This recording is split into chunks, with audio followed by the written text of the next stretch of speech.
పరుచూరి గోపాలకృష్ణ పాఠాలను పలుకులను అనుసరించండి. కొత్త పలుకుల కోసం, కొత్త పాఠాల కోసం పక్కనే ఉన్న గంటను నొక్కండి. నమస్కారం. నా స్నేహితులకు, ఆత్మీయులకు, మిత్రులందరికీ పరుచూరి పలుకులకు స్వాగతం. ఈ రోజున నందమూరి బాలకృష్ణ గారితో ఉన్న రంగస్థల అనుభవం తాలూకు జ్ఞాపకాలు.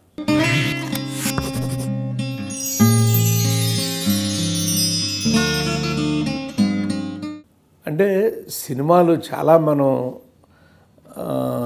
సంహారెడ్లు, కథానాయకుడు, వంశోద్ధారకుడు, వంశానికొక్కడు ఇలా దాదాపు 33 సినిమాలేమో రాసాం మనం. కానీ ఆయనతో మాకున్నటువంటి స్టేజీ అనుభవాన్ని ప్రత్యేకంగా చెప్పాలి ఇవాళ అని.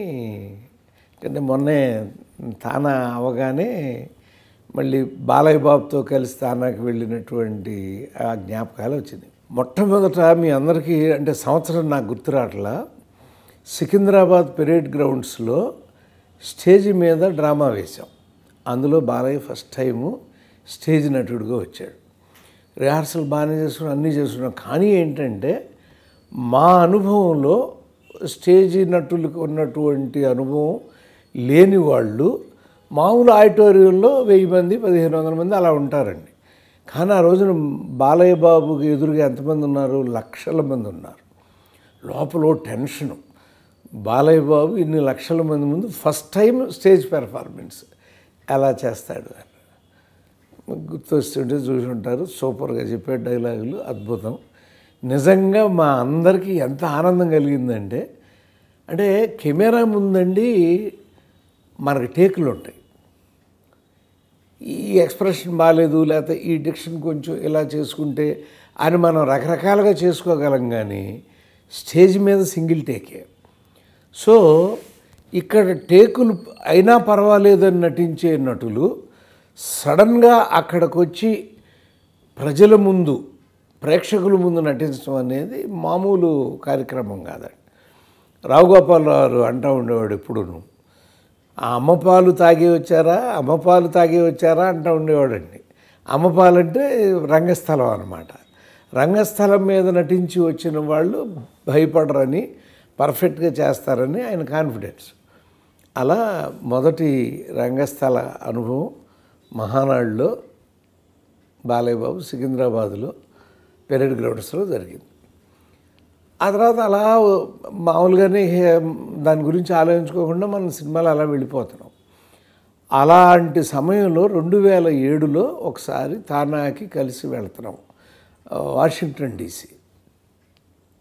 అప్పుడు తనే ఫోన్ చేసి, గురువుగారు అక్కడ మనం ఏదన్నా స్టేజ్ డ్రామా వేద్దాం బాగుంటుంది అని అంటే, తన స్థాయికి ఇలా సోషల్ డ్రామా కాకుండా, ఎందుకంటే తన్ని ఒక అద్భుతమైన గెటప్లో అమెరికాలో ఉన్న తెలుగు వాళ్ళకి చూపించాలన్న ఆలోచనతో రాసిందే తెలుగు విజయం.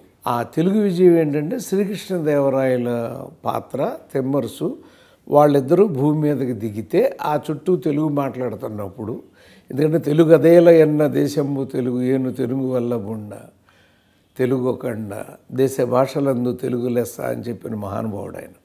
సో ఒక విదేశాలకు మనం వెళుతున్నాం కాబట్టి ఆ పాత్ర వేస్తే బాగుంటుంది బాగుంటే రాయండి నన్ను రాసుకున్నాం. ఆ రాసుకుని ఇక్కడ రిహార్సల్ వేసుకున్నామండి. రిహార్సల్ వేసుకున్నాక విమానంలో వెళుతున్నాం. విమానంలో వెళుతున్నప్పుడు మేమందరం రిహార్సల్ వేసుకుని ఎలా బాబుని పిలవాలి, వద్దులే అని అనుకుంటా తనే మమ్మల్ని ఎత్తుకుంటూ వచ్చి రిహార్సల్ వేస్తే బాగుంటుంది కదా అని తను అడిగాడు. చాలా సంతోషపడి అందరం రిహార్సల్ వేసుకున్నాం. అయిపోయింది. అమెరికాలో దిగాం. అమెరికాలో దిగినాక ఒకళ్ళని ఒక చోట ఉంటామండి. ఎందుకంటే ఇందులో కూడా కొన్ని వేరు హోటళ్ళలో పెడతా ఉంటాం. అలాంటి సమయంలో మేమందరం ఏ హోటల్లో ఉన్నాం ఆ హోటల్ వెతుక్కుంటూ వచ్చాడు బాలయ్య. వచ్చి రేపే కదా పెర్ఫార్మెన్స్, రిహార్సల్ వేద్దాము అని మళ్ళీ తను రిహార్సల్ కూర్చున్నాడు.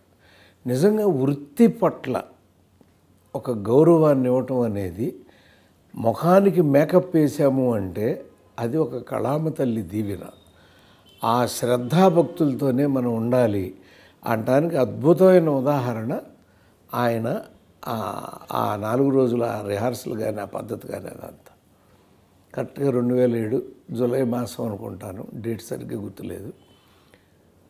తెలుగు విజయం ఎంత అద్భుతంగా నటించాడంటే, నేను ఇవాళకి ఆ ఆఖరి షాటు ఆయన లాస్ట్ డైలాగ్ చెప్పగానే 12,000 నుంచి ఇంకా ఎక్కువే ఉన్నారు కానీ తక్కువ లేరు ఆ రోజున అక్కడ. 12,000 మంది తెలుగు వాళ్ళు అలా లేచి నిలబడి బాలయ్యకి స్టాండింగ్ ఓవేషన్ ఇచ్చారు.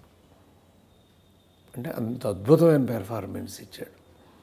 సో ఇది ఒక తెలుగు విజయం అయిపోయింది. మళ్ళీ మేము సినిమాలు, ఆయన సినిమాలు అలా వెళ్ళిపోతాం. 2011లో మళ్ళీ అమెరికా వెళుతున్నప్పుడు మళ్ళీ తనే ఫోన్ చేశాడు. అలా కాస్ట్యూమ్ డ్రామాతో ఇంకేమన్నా దొరుకుతుందేమో చూడండి అని. ఉంటుంది బాబు, ఇది తెలుగు వైభవం అన్నాము దీన్ని.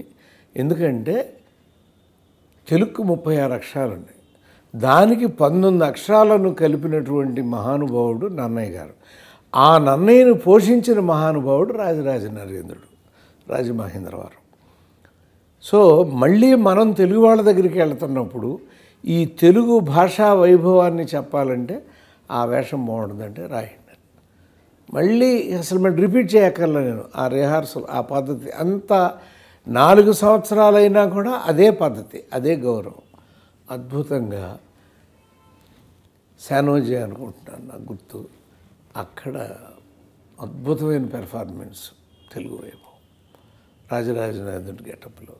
సో అలా రెండింటి మధ్య ఒకసారి ఎప్పుడో ఈ 2007 తర్వాతే అదే తెలుగు విజయాన్ని తెలుగు సినీ పరిశ్రమ పక్షాన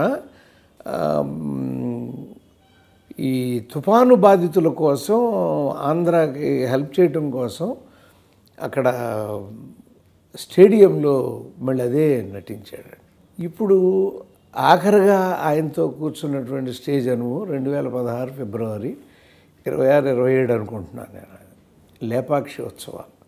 మళ్ళీ తనే లేపాక్షికి వెళ్తున్నాం, ఏం చేద్దాం అన్నప్పుడు మళ్ళీ జయప్రకాష్ రెడ్డి, పృథ్వీ, జొన్నవిత్తులు గారు, గుమ్మడి గోపాలకృష్ణ గారు ఇంతమందితో కలిసి వెళ్ళి ఆ అద్భుతమైనటువంటి మళ్ళీ చూడండి, మళ్ళీ లక్షల మంది అండి ఎదురుగా.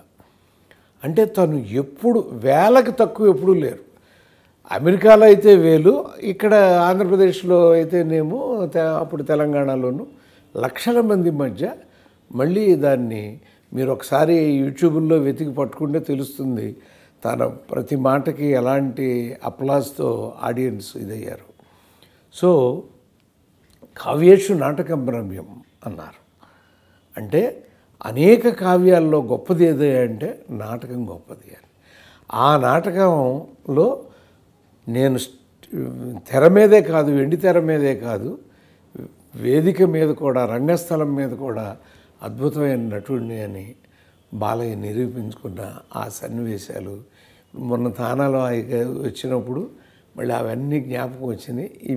మీతో పంచుకోవాలని అనిపించింది. సో ఎనివే, బాలయ్య శుభాకాంక్షలు. మళ్ళీ కలిసి ఇప్పుడు డ్రామా వేద్దాం పబ్లిక్లో. నమస్తే.